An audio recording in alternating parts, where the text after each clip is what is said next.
Alrighty. Well, get started if you like.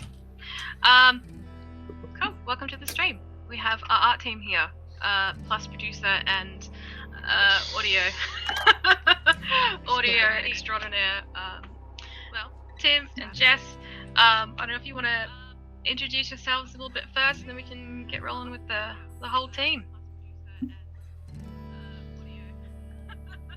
Cassie, go first. I'm Jess. I'm the producer. I just tell them what to do and keep track of their work and keep shit from going on fire.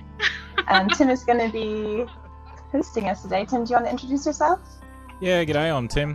Do all the audio and sound effects and stuff. Broken Roads, see me in the last couple of streams.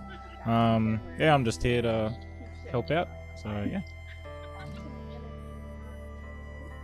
Hi, I'm Sara. I'm a 3D artist for Drop Their Bites, Broken Roads game, doing the 3D, 2D environment art. Yeah. I'm Bianca, also a 3D artist, doing cool characters and creatures and buildings and all that fun stuff.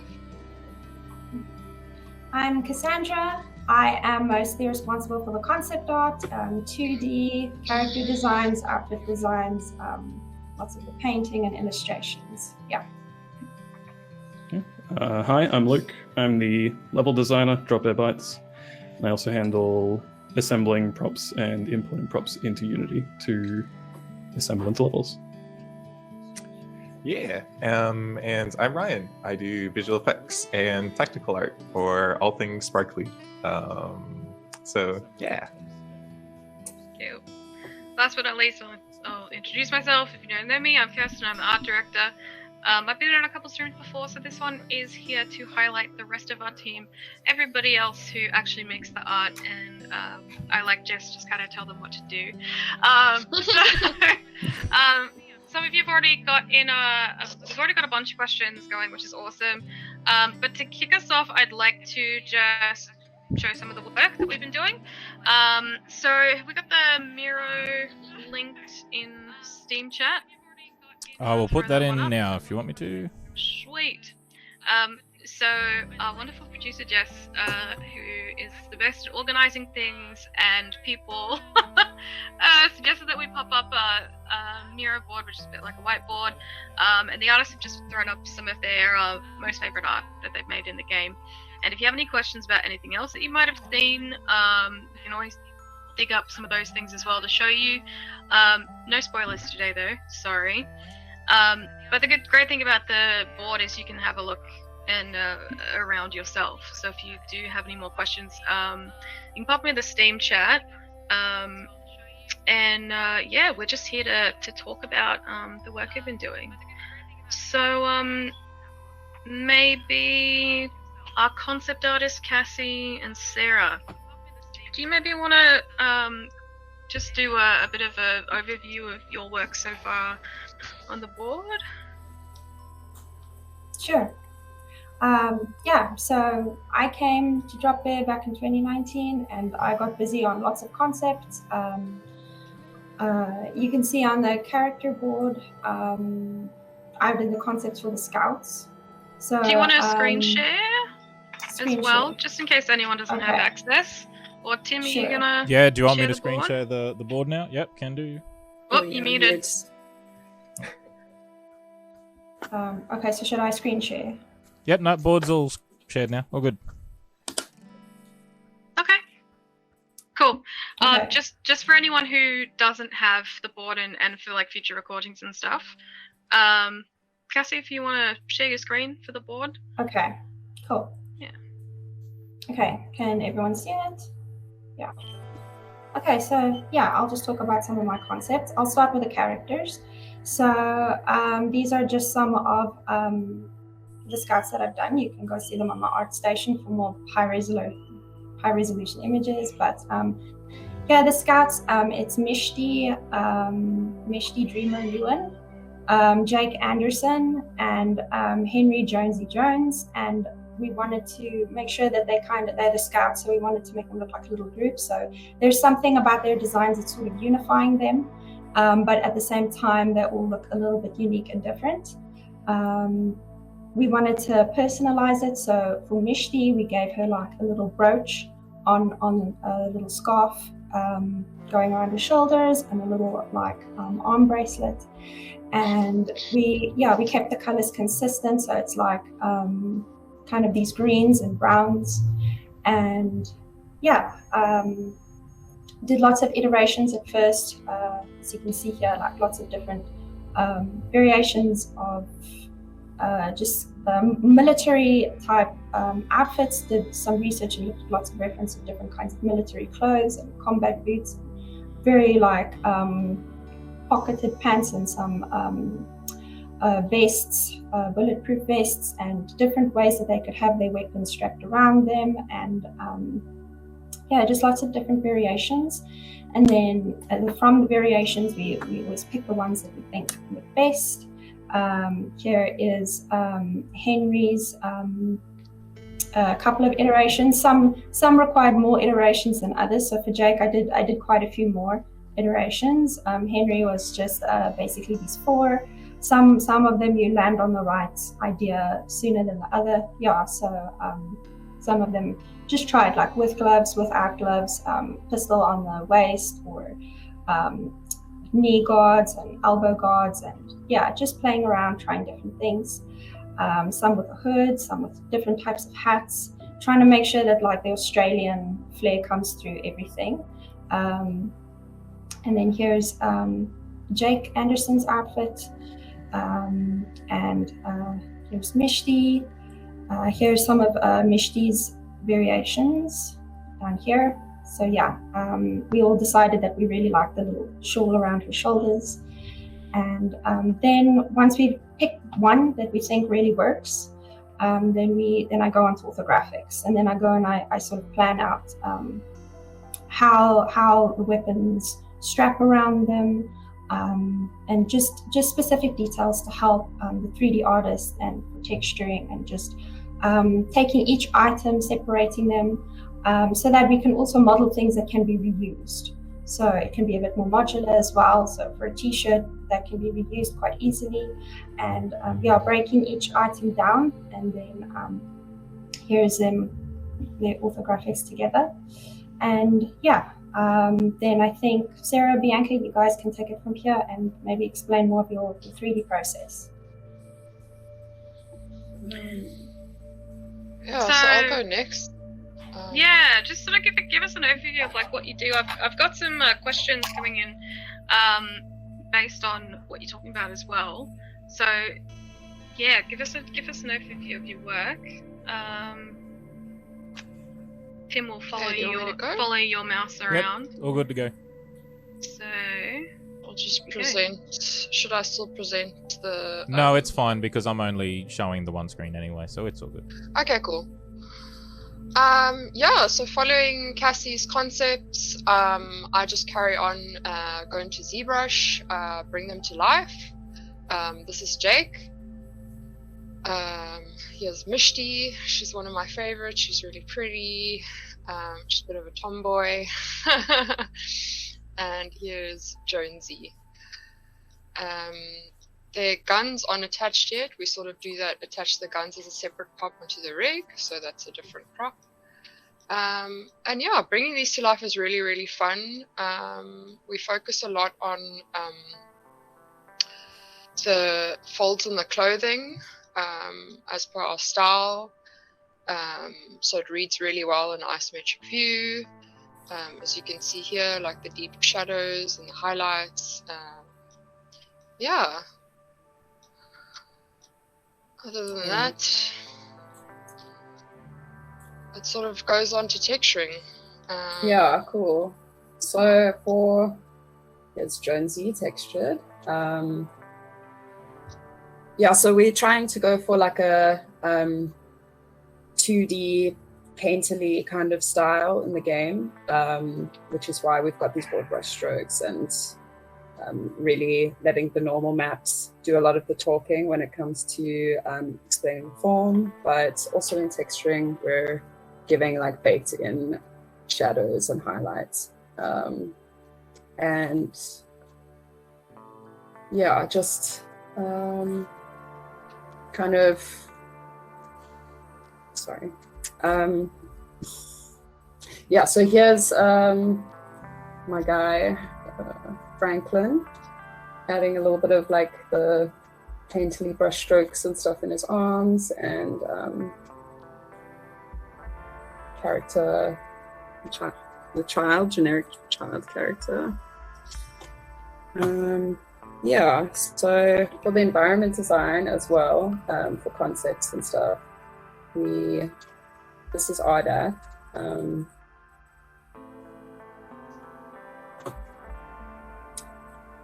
So we're trying to like base it on real life reference of an actual town in Australia.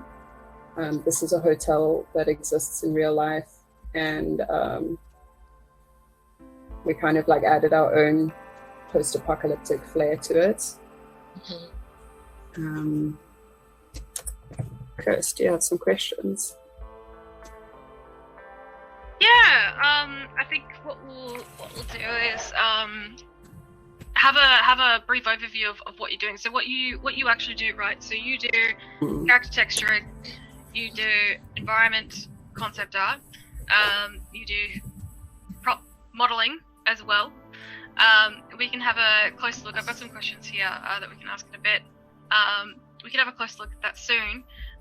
But tying in with some of the environment art stuff, Luke, level designer, you're at the top end and the tail end of our process. Do you want to explain a little bit about what you do and some of the stuff that you've got up on the board? Just give us a little bit of an overview. Sure, yeah. So we base pretty much all of our levels based on the actual location of where the town we're setting them in Western Australia is. So, for instance, I've got Kokobee Way Station up on the top left here. And this one was interesting. I started working on it back in 2019 when I was first on the project. And then I wasn't back on the project until 2020. But something I did notice about actually looking at this place through like Google Street View, so it's most of what we have to use to actually see the areas. While there's a lot of like red dust and red sand and a lot of orange throughout Western Australia, there's still a lot of greenery, like a lot of grass and a lot of bushes and shrubs and trees, despite having lots of red ground. So part of it was looking at that and trying to make the level look more lush, more alive. And yeah, as well, in some of the interiors we based on some actual interior buildings, and since we weren't able to actually go up and go inside the buildings, I spent some time trying to scour the internet for any pictures of the interiors I could find, and essentially just making a blueprint out of it. That's what you can see in the bottom right. That pub was modelled off a pub in Brookton, which is where this pub is in the game.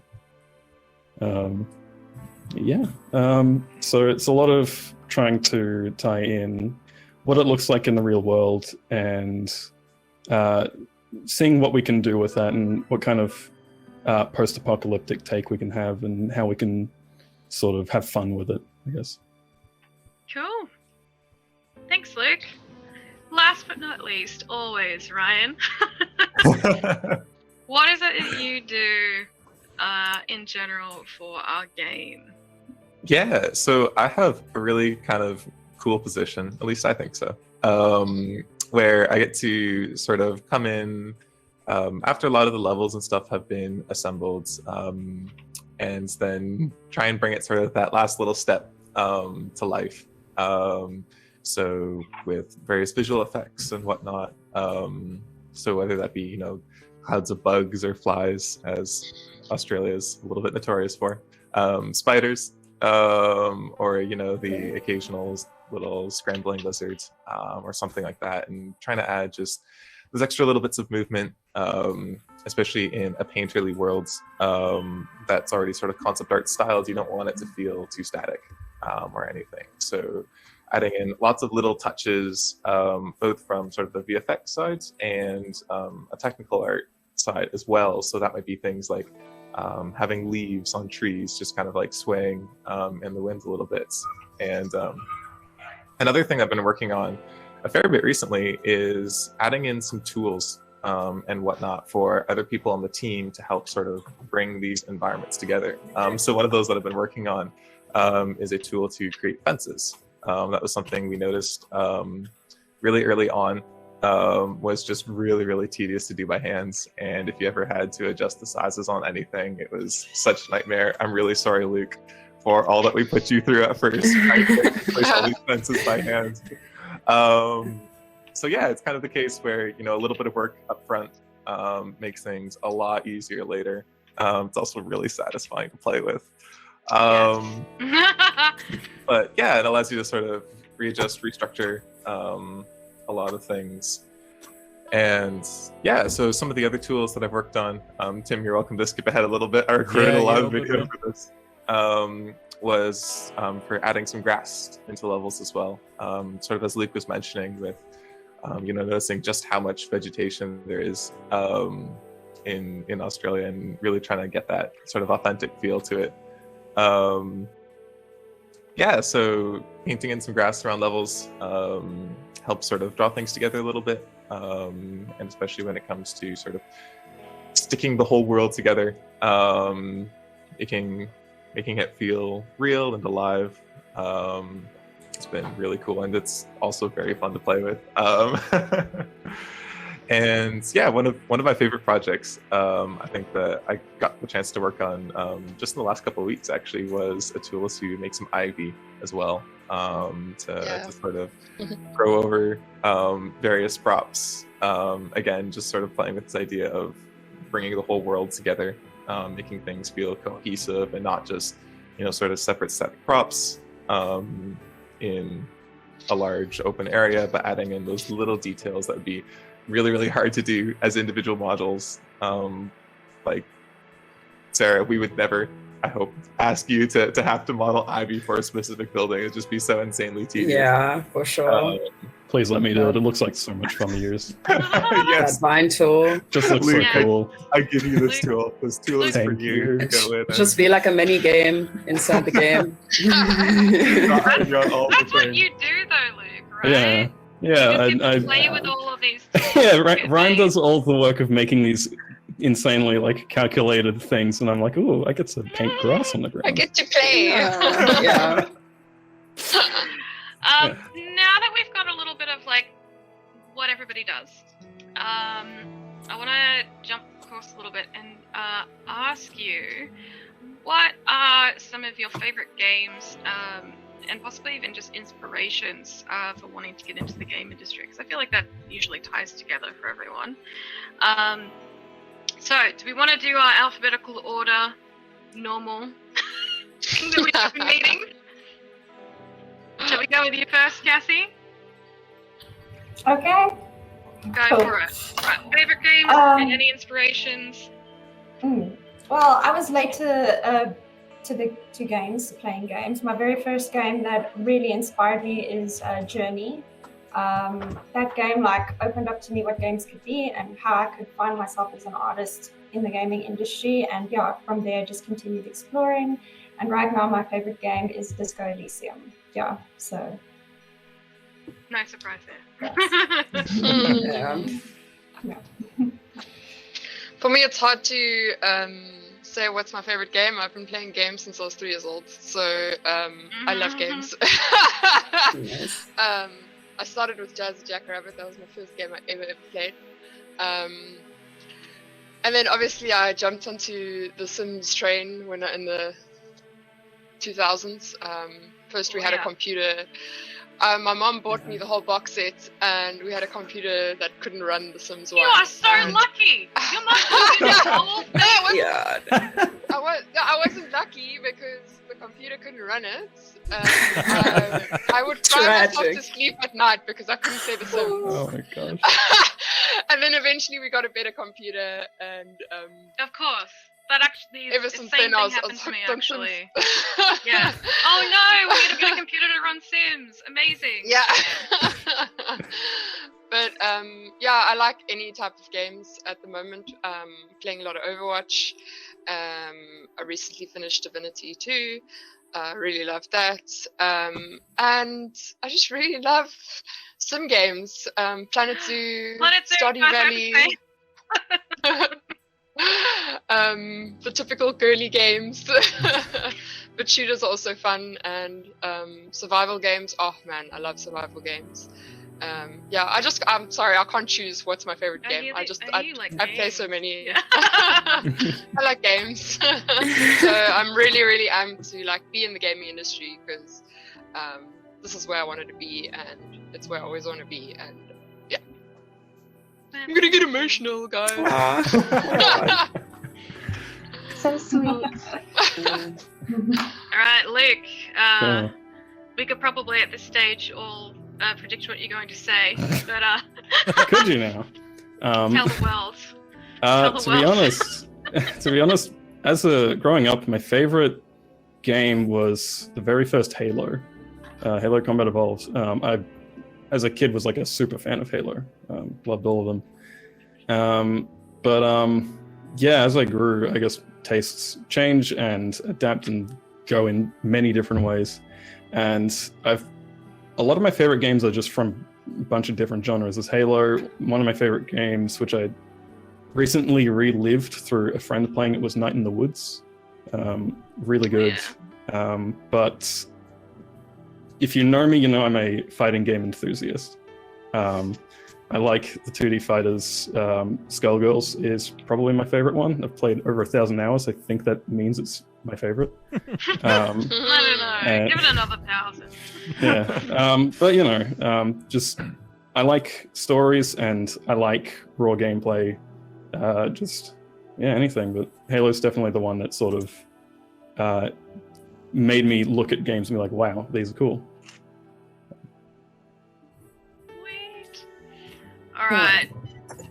I'm trying to think now. I was gonna say, Jess, do you want to squeeze in there? Yeah, I think you missed You've Jess. been pretty quiet, Jess. Sorry. Sure. I only started playing games in university because I needed better tools for procrastination, and it was effective. I started off on MMOs and played a lot of EverQuest 2 back in the day, and World of Warcraft, and these days I'm mostly still playing League of Legends and Teamfight Tactics because I am stuck in the 2000s and I'm never going to grow up. Good. Yeah, I think we're all forgetting the OG childhood game was pinball. That was like the space pinball on your dad's laptop. on Microsoft. Yes. So I started. True. I never actually Solitaire. understood what I was doing, to be honest. I think Minesweeper was too high Q. With pinball, you could just kind of mash the space bar Yes. until something happens. And all the pretty lights. I started off playing like Age of Empires, StarCraft, those kinds Very of good. like strategy games, and then I got into RPGs when I started with Skyrim. Lost months of my life to that game, but I really enjoyed like the world exploring and the fact that you didn't have to go like along a linear narrative. I also really enjoyed Until Dawn. I don't know how many of you guys are familiar with that game, but I really like the choice-based narrative, and just like it feels like a interesting way to explore a story as like the person in the story. And I also really like that horror game, Outlast. That was also kind of like That's a terrifying exploring game. narrative. Yeah, it was like it's an interesting way to experience horror. genre, right? Because it's like a I film, know. except you're the Yes. one that has to make the scary decisions. I hate horror games. Oh no, I Oh my can't. I get gosh. nightmares. No, I'm okay. I- I think Last of Us was probably like the scariest I'd go, and then beyond that, I think I bought Resident Evil on Steam, and then I played it for like an hour, and I returned it because I was like, I was Oh, too no, scared to play it. I was like, shame. I can't do this. Oh, bless. Yeah, I think my friends, we would just take turns playing and like kind of watching. Yes. Oh my gosh, Slender Man as well. Oh, no. We could get carried away talking about games for hours and hours, but Yeah. I got some important questions for you. Ryan. So, Wait, no, Don't skip me, Right, never Duncan. mind. no. Okay, so I'm gonna let you know a little bit of a I'm gonna let you in on a secret. Everybody, what do I always do in a meeting when we're like going through everyone? Who do I always Trading. forget? Right. Ryan. Ryan. Bottom I of the always bucket, forget Ryan. Ryan. And I think it's just built into my DNA now. But anyway, That's so cruel. it's a cool trick that my mind plays on me. But again, I've done it. So off you go, Ryan.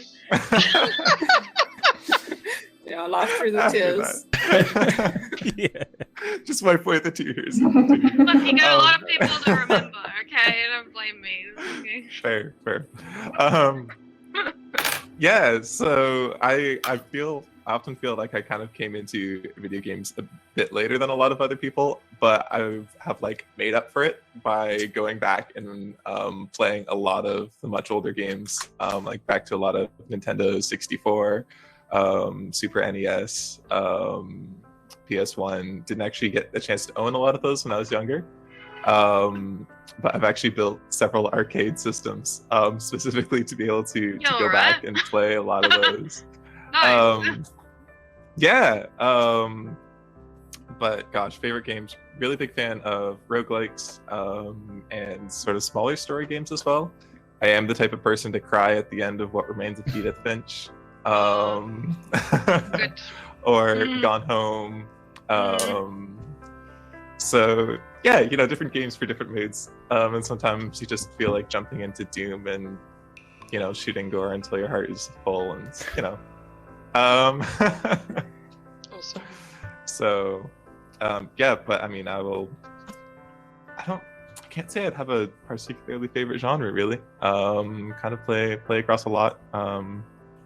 Roguelikes are fantastic. I do have a soft spot for anything set in space as well, because space and Space. shiny things. Mm. But yeah, I mean, that's about as tight as I would define my taste in games. So yeah. Space. Cool. Now I'm just gonna apologize one last time. But anyway, alright, so, now common thing for the game, I want you guys to be able to show off your favorite work. Give you a couple of minutes to just sort of highlight what it is and what you like about it. Because, I mean, we've worked on hundreds of assets at this point. We've worked through a lot of problems. So let's start with what's your most favorite thing that you've worked on? If you want to hop onto the mirror and have a look, and then if you want to line up in your brain, what's the hardest thing, but the most rewarding thing that you've worked on so far as well? I have a feeling that you're going to have a lot of those, Ryan, because you solve a lot of our problems. Yeah, I mean, a lot of people have brought up the game's style in particular, and I feel like as a team, we've really had to work on that together. So if you have that bit in mind, whoever wants to go first, we could go backwards this time. We could start with you, Ryan. Or whoever's... Let's do it. Let's go backwards. Okay. We weren't together this time then. But, Yeah. alright. Okay, if All you don't right. have visuals, but alright. What's your favorite thing to work on, and what's been the most challenging thing? Yeah, I don't actually, unfortunately, have any specific examples of it, but there's been lots of various things showcased in some of the trailers and stuff, that we put out. I feel like for me, probably the most interesting challenge, at least, there's a lot of boring challenges, but the most interesting challenge has been trying to do sort of stylize the visual effects to fit into a painterly world. which is, I feel like painterly style is something that's not often like gone over a ton in visual effects. When you see people doing examples of things, it's generally more on the cartoon side or sort of like I don't know, various aspects. But I find our approach to a painterly style is a little bit unique and different, and so trying to figure out how to translate that into a style of visual effects, and especially the motion, because a really big part of my work is making things that look good when they're moving, not just when they're static. So it's trying to incorporate that, and how do you make a painting or something that looks like a painting but that also moves at the right time. So we're sort of the line between, you know, the realism there, you know, how does, for example, the fire was one that we've been coming back to a lot, because it's pretty notoriously difficult. It's kind of the typical visual effects thing, whereas if you can do a really good fire, that's creme de la creme. But you can, Ryan. That's why you were picked for this game. Fun fact. It's the truth. Side story that probably a lot of people don't know. I got hired off of a Twitter comment, based off of some work on some stylized fire that I was doing. So Nice. quite literally true.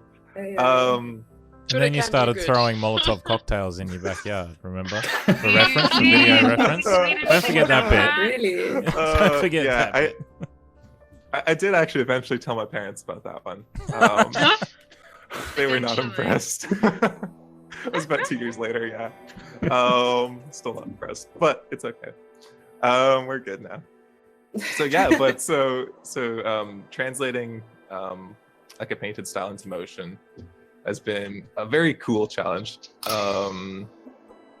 And yeah, I mean, in terms of favorite things that I've worked on, I have to say I have a really soft spot for any of the tools that I get to do. And I think the Ivy has been probably one of my favorites, just because it's really, really satisfying to play with. So Luke, you're welcome. Thank you. Yeah. Cool. Thanks, Ryan.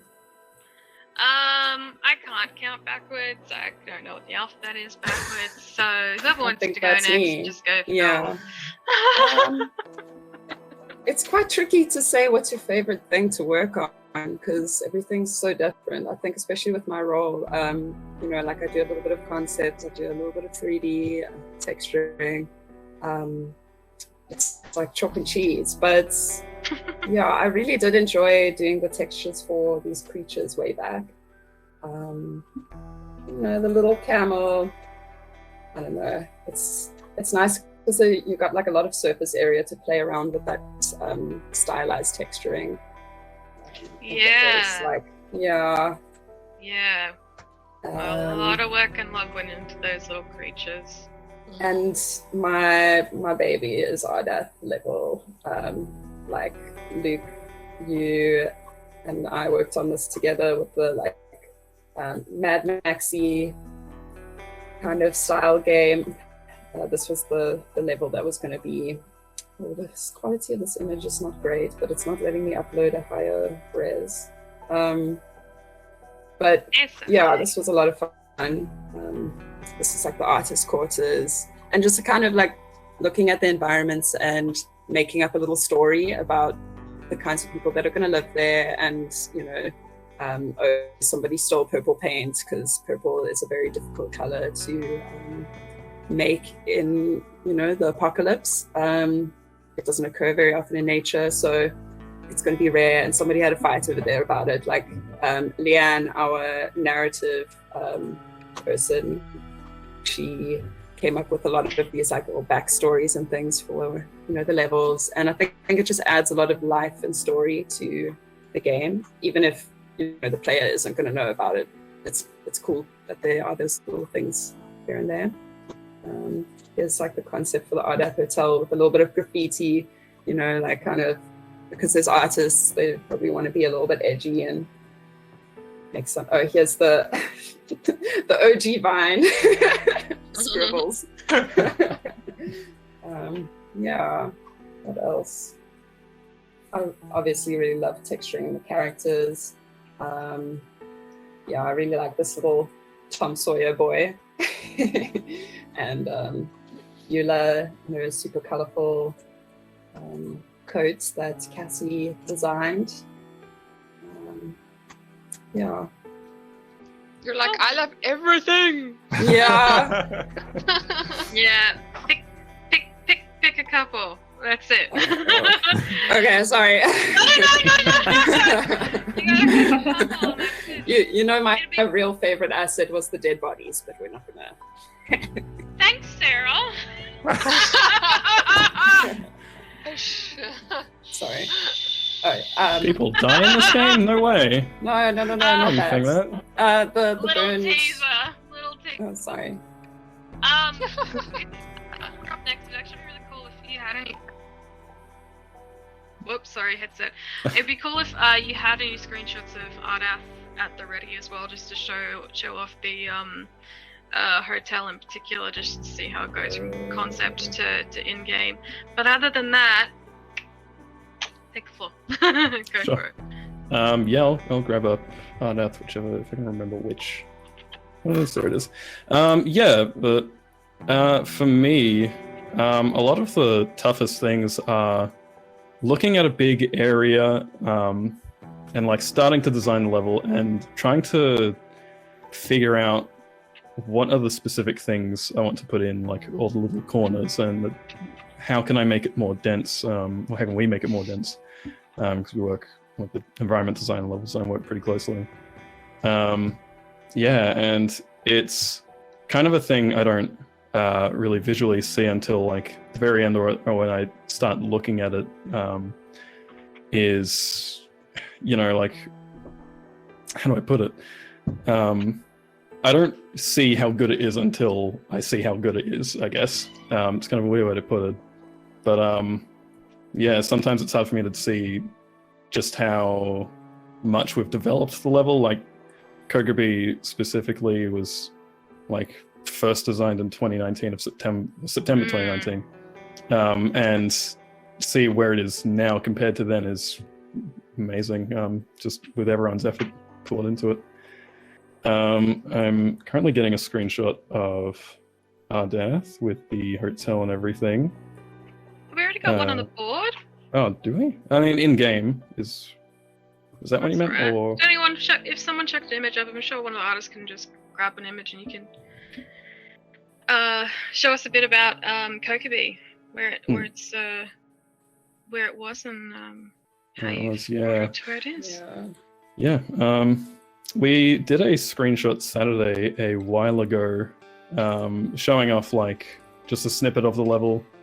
Yeah, comparing it from what it used to be to what it is now. And yeah, the one thing I definitely did notice was what I was talking about earlier about the greenery, just making it come to life a lot more, just adding a lot more to it. And also making it more lively as a marketplace, because it is a traders hub. And yeah, we sort of made the central area just this big market strip, and it definitely gave it a lot more life. And yeah. Cool. Yeah. I do agree. One of the difficult things about all this is taking from real life and then trying to translate it into a game and make it dense and interesting. Yeah, I think we can have a bit of a closer look at that in a dev blog or something. That would be really exciting. But in the meantime, all right, we're going backwards. Bianca, no. Cassie, yes, no. Cat, B, C. Yes, A, B, C. No, I get the dyslexic one to spell anything or alphabetize. Hey, off you go. Okay, well, yeah, for me it's also super difficult to choose like what is my most favorite thing. I've done so many things. I've worked on characters, creatures, I've textured things, I've painted the ground layers, I'm doing illustrations, like there's so many different aspects that I've delved into. And each one has come with their own challenges, so it's actually really difficult to be like what was the most challenging. But I would definitely say characters is like my main thing, and I would say if I have to pick one favorite overall, it would definitely be the characters. I'm mostly responsible for like designing the fashion and the outfits for each town and trying to distinguish the fashion for one town versus another and trying to give it each its own flair. So that's been very fun and challenging. And yeah, like what you see there on the board is just a tiny snippet of what I've done and some of my favorite things I can't talk about yet. But the Scouts is definitely one of my favorite things. I put a lot of love into them. And yeah, then there's the creatures and the animals. I really enjoyed them. They were a lot of fun. And everywhere we run around on the game, everywhere you look down, I painted that. I painted all the dirt roads and all the little pebbles that you see everywhere.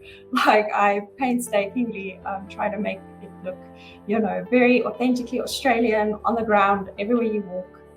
That's my own hand, my own brush strokes there that you're looking down at. And there was a lot of love that went into that, a lot of growth as an artist, figuring out how to do these ground layers and how to get it to come all together.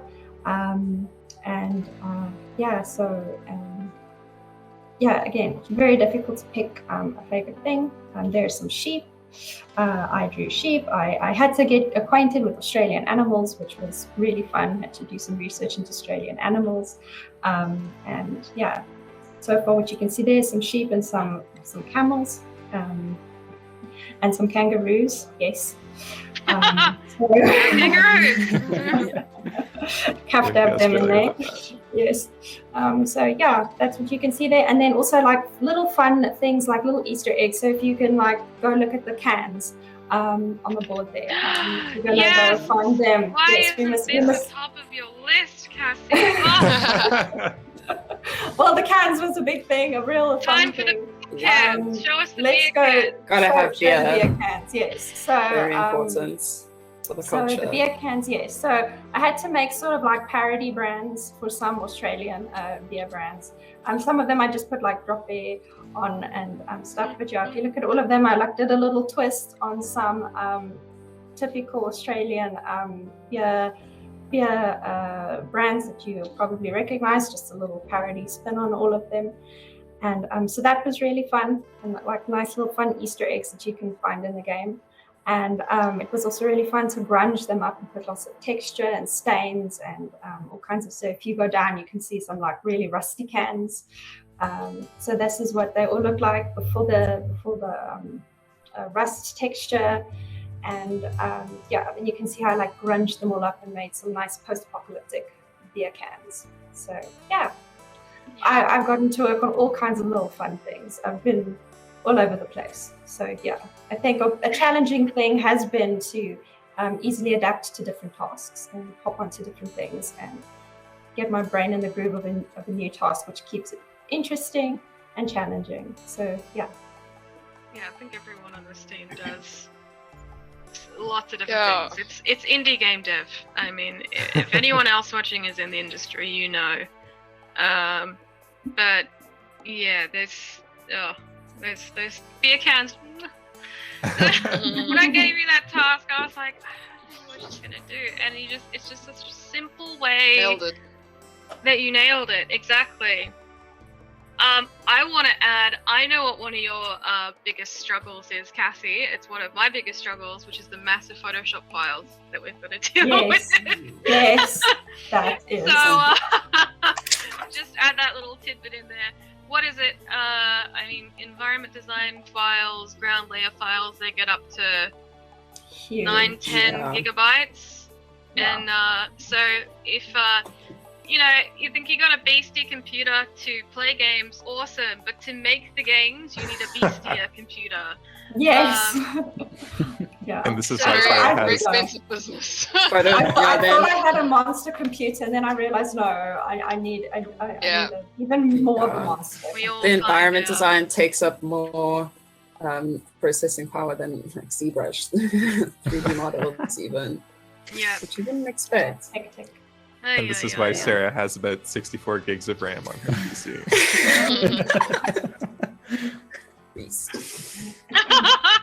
All right, last but not least, Bianca. Yeah, so I mean, on that note of cans, I do the modeling. So I've been modeling anything from a small, teeny, tiny little can, Cassie to paint on, to the most random thing. Someone's like, "Hey, we need a swing set that's like on an excavator, like an old excavator." I'm like, "Yeah, sure, like let's do it." It's so freaking random, but we did it, and it looked pretty darn awesome. We also did some trees. Trees were tough, especially with like, foliage is pretty tedious, but we got there in the end. Did some cool gum trees. These ones are a bit burnt. And then I move on to buildings. I do a lot of buildings. I worked on this Art Hotel, which was really, really freaking awesome to see this come to life. Work a lot with like real world measurements, so I do a lot of Googling on what size doors are and what size windows are, and I have really, really strange Google search history. As do we all. But yeah, and then it also just comes down to like characters and creatures being my ultimate favorite. As with anyone else on the art team, we love characters and creatures. I'd say creatures are probably the most challenging, just because they take the longest, because there's the most amount of research goes into them and most amount of feedback, because something like a kangaroo is so specific, like if its mouth isn't like looking right, you'll notice. So we're using a lot of reference from the internet to make sure they're looking awesome and authentic, and not made up kangaroos. They look like real life kangaroos. So yeah, creatures most challenging but most rewarding, so that's in one category for me. I really loved working on these camels, kangaroos, sheep, and hopefully some other awesome things we'll see in the game. And then bringing characters to life is just brilliant. I really loved working on Beulah. So she's an indigenous Aussie lady. She's really cool, and she's like a big girl, and she's got her little tummy out, and she's proud, and I just love her. She's colorful. I was about to say no spoilers, and I was like, oh phew. Oh phew. No, yeah. Welcome back, Sara. Super comfortable with who she is, and yeah, I love her. And of course Joni, handsome Jonesy, we love him. We think he's very sexy. He got that cheekbone definition. I think everyone's got like a crush in this game. Yeah. I think I'm yet to find mine. Don't call us out, Kurs. Don't call us out. I would say Cole as well. Okay, Ella. I designed him, so, you know, him or Jarrelly, but Jarrelly's gonna change, so, pride, you know, so, she's pretty high up there too, I don't know. They're all awesome, I love them all, and, from old to young, I really loved working on the kids. It's really cool working on some different proportions, and, yeah, no, that's me. I love it all. Also, here's the gazebo. Gazebo is really cool because gazebos are pretty in real life, so they'd be pretty in game as well.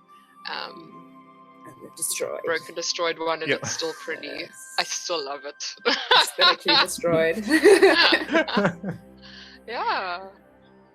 Cool. Yeah, and then just seeing these all come together in game is just it's awesome. Yeah. It's me. I feel like that's one of the things that, I don't know, maybe other people don't realize as much about game dev, is that it's at least as exciting for us to sort of see the whole world that we're working on creating come to life in the game, and like to see all really of that rewarding. become a reality as much as it is for like anyone else watching. Probably more so for us, honestly, because like this is our baby as well. Like this is like really close to our hearts. But it's so cool to, you know, a couple years down the line, see, you know, where we started from. Yeah. And yeah, where we are now is super, super cool. And you're so used to working on like something individually that when you see it in scene with the lighting and like the VFX, that stuff going on, it's kind of get fresh look at it as well. And yeah, just throughout this whole process, like just teamwork has been the best thing ever, like bouncing off each other and like helping each other and having everything come together. The fact that we work together as a team really well, I think counts a lot. And I love my team. I think also and Ryan, I love Ryan. Wait, am I not in here? Oh my god, so we need to put that on a cool. t-shirt. What are you trying to- I love my team and Ryan. And Ryan. Ryan. Cruelty. I think also the fact that we pass a lot of the assets back and forth, like within the team, also helps to, you know, get this cohesive style. Like the fact that we're all kind of touching it. That is interesting because I have subjected you all throughout the years, depending on how long you've been here, to rigorous critique of that's not the style. Do this, do that.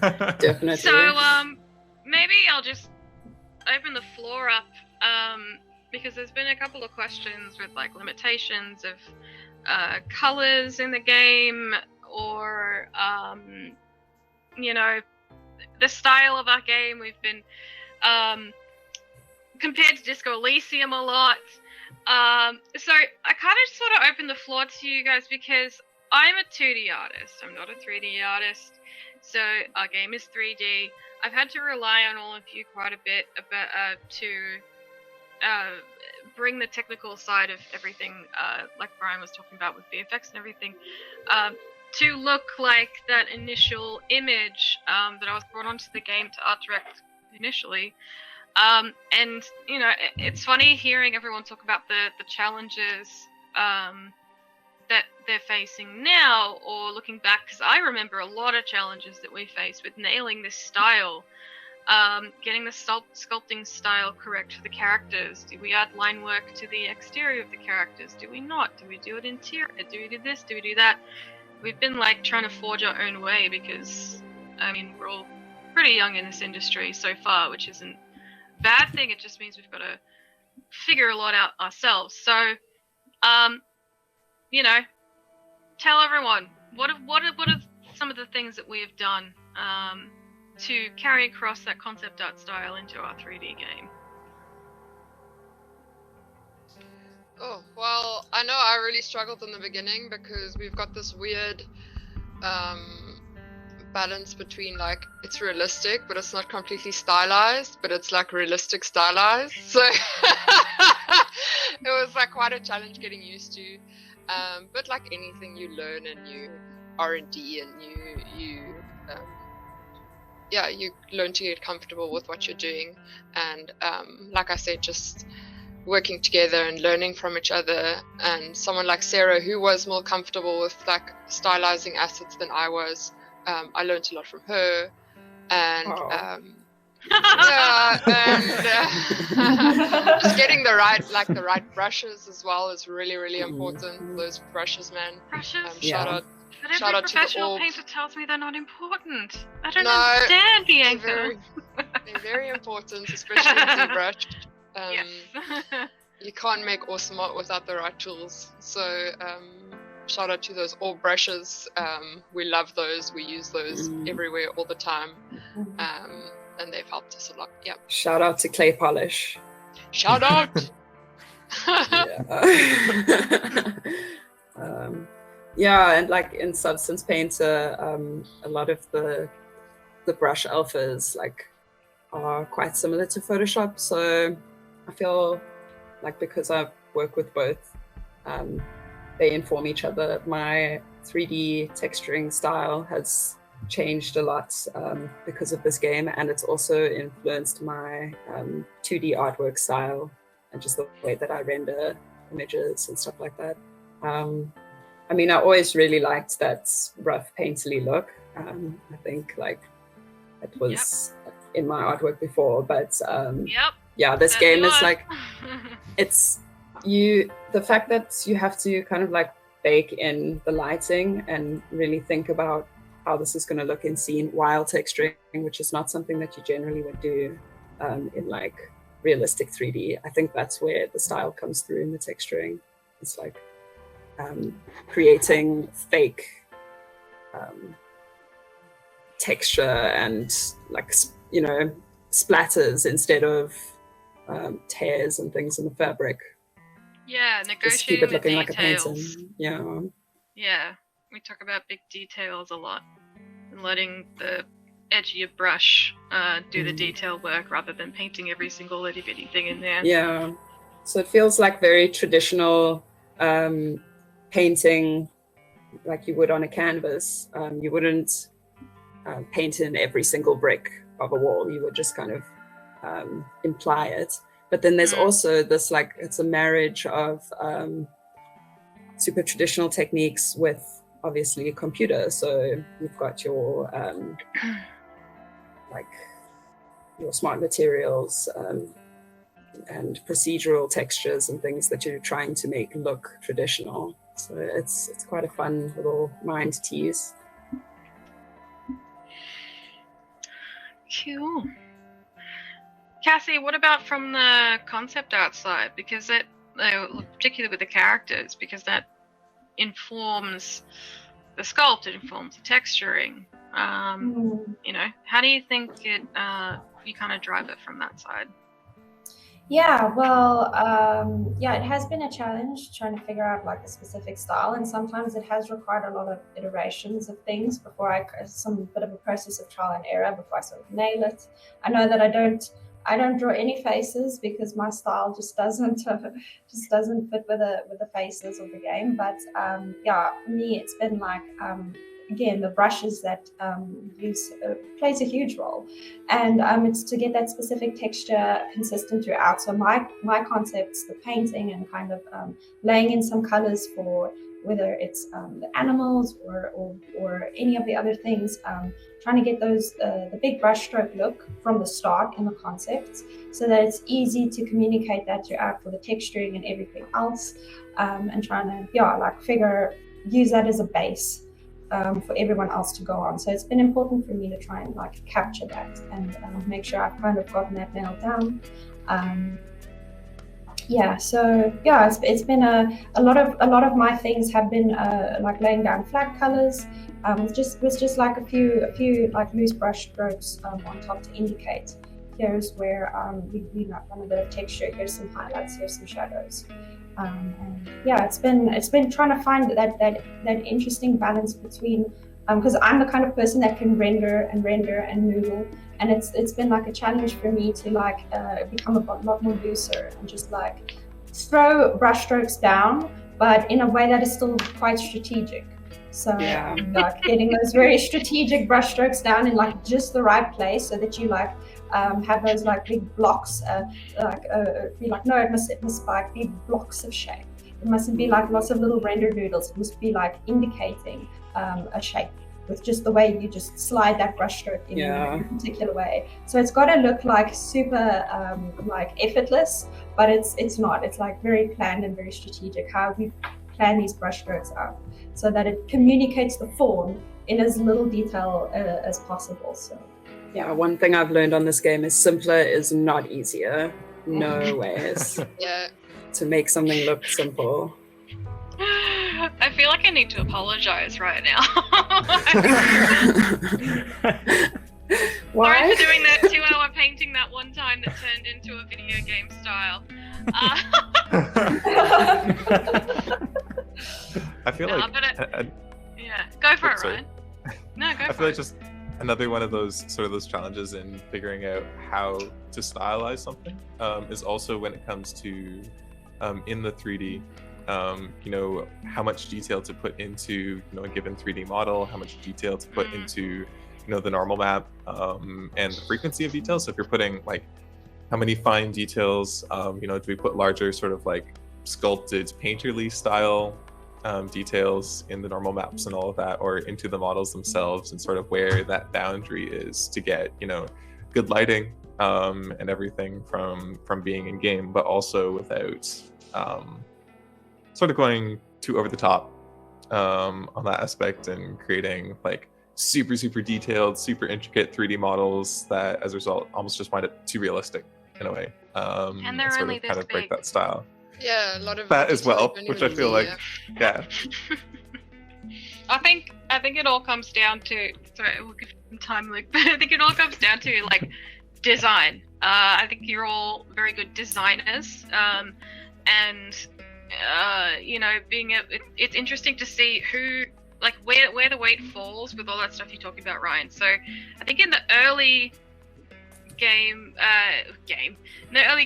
of like making this game, we used to say, oh yeah, well, I think we're going to rely on VFX a lot for this, or like, oh yeah, it's in the lighting, it's in the shaders. I mean, oh no, it's actually in the sculpting. Let's make everything more planar. And again we keep discovering all these different things, and yeah, it's really interesting to see how every step of the way contributes a little bit to making the style look the way it is. Yeah. Luke, you might be a bit of a tricky one, because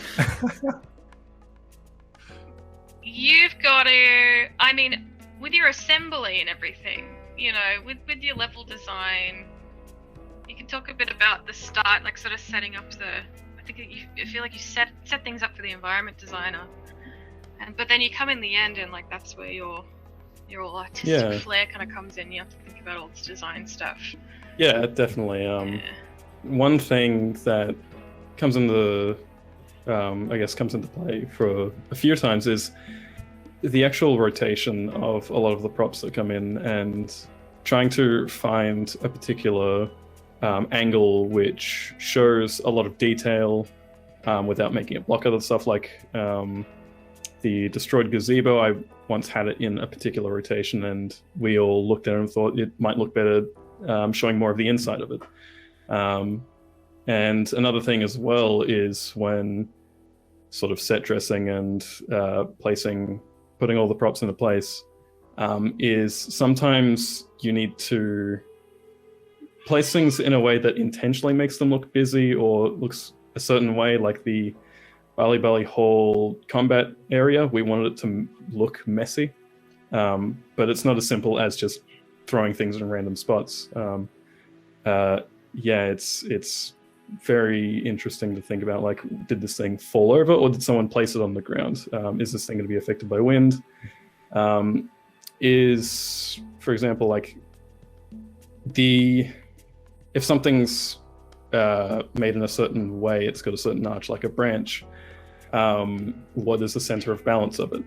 Is wind going to affect it, and stuff like that? Making video game worlds look like real life and imitate real life. And then also on the converse, because the camera is like, fixed, we have to always think about everything in like a 2D composition kind of way. So always watching out for tangents and, making sure that the level makes sense, like because you can't rotate. The viewer needs to understand that they can walk through there or whatever. Yeah. Craig messaged me, Kirst. He had a very important question that was on the AMA. It was his question, and he wants to know who has the best cat out of everyone at Drop Bear Bites. This is coming from Craig. Yeah, obviously. Look, I'm going to throw this one to Jess, okay? Like... As the official cat herder for Drop Bear Bites, I would just like to say that choosing between cats is an impossible task, and you shouldn't do it. And if you do it, it makes you a bad person. So I'm just going to throw this question to garbage. Sorry, Craig. Wait, are you calling Craig a bad person? Go. Oh. Yeah, Chris cats can do tricks, so I'm just putting it out there. That's true. I'm pretty much the only dog person on this team, and it upsets me when we have Oh, like I've got a dog, when we all Bianca. share photos. I'm a of dog them. person Do you? too. I Yeah. don't see a dog. It's just You the cat also people have are always cats. so obnoxious about it. Yeah, That's right. Yeah. No, I've got a so cat too. arrogant I've with their got both cats. of them. Yeah, I've got both. Oh my goodness, we need I more live dog with- pictures on the group. I live with 2 dogs, but it is in my plans to get a cat. mhm, Yeah. mhm, yes. Um, sorry, dog people. But... We need more cats. Ooh. I know Not Tim gonna spoil feeds anything random else. birds on the street, so Are you a bird person? Love birds. Love birds. Well, I mean, birds are good. Craig, we need birds in the game. We We still do need birds in the game. Yes. 100% Bloody we Yes. do. birds in the game. Yeah. has anyone had any like weird crawly animals? Because I know in Australia you have really weird spiders and insects and things. I took My a shower with a cousin, jumping spider this morning. That's, my cousin owns pet tarantulas, and I don't talk to him. No. My sister has 3 tarantulas. She has 3 Oh, tarantulas my in her word. bedroom. Yeah. No. Arachnids I will terrified. not understand. Yeah. They're just trying their best, you know. Oh, I but you understand, gotta- Sarah, but their best is still creepy, okay? I'm sorry. I agree. Birds that creepy was bad, you know? Like, They're cute to me now. I've gotten used to them. They're cute. They're just misunderstood, guys. Yeah. If that's the case, I don't want to understand them. Agreed. I'm with Blake. oh goodness. Well, we've. I don't know if that's the answer Craig wanted. Well, he said What do you got? he said What do you got? he said birds to feed the cats. Got it. So yeah. Oh no. Craig. This is our CEO we're talking about. He's a very evil man. Rascal. Just going to respond with progressively angrier faces. We are descending into chaos, which makes me think we should start to wrap this up. So, Sounds like just a normal work call, Kirst. Sounds like it. I feel We do that have there fun. is just too much art to even show on one call, and there are so many things that I wish we could have spoken about in this hour. But please do keep throwing us questions in Discord and stuff. It really helps to know, like, we want to share stuff. And I think not many studios actually share, like, it's their process and, like, the how-tos and the whats. So if you want to devlog on something, let us know. Especially if you're wanting to learn. I know questions have come through from Monty saying what kind of books would you recommend for people to, like, start learning art. That's such a big question. I don't think we've really got time for it. I myself come from a teaching background, so I could just list you a bunch of stuff. I'll just do it on Discord later, and I'm sure we could all fling some stuff in as well. So artists, if you have any suggestions, go for it.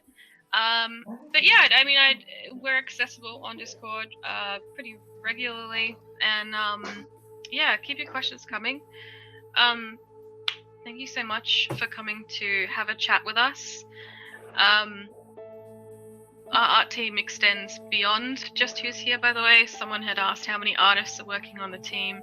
I think very soon we'll have about 10, not including myself. So it's a big game with a lot of art and a lot of love going into it. So yeah, thanks for supporting us. Is there anything that anyone wanted to chat about before we signed off? I know we could talk for hours because we're cool. The coolest. Absolutely. It is I mean, we undisputed. always run We over have the time. coolest team. Yeah. Mm. No, y'all feel satisfied? Yeah. I think we're all talked out. We're all topped out. That's impossible, Cassie. For now. No. No. Alright, you lot have a full day of work ahead of you. Tim, Luke, and I are gonna bugger off.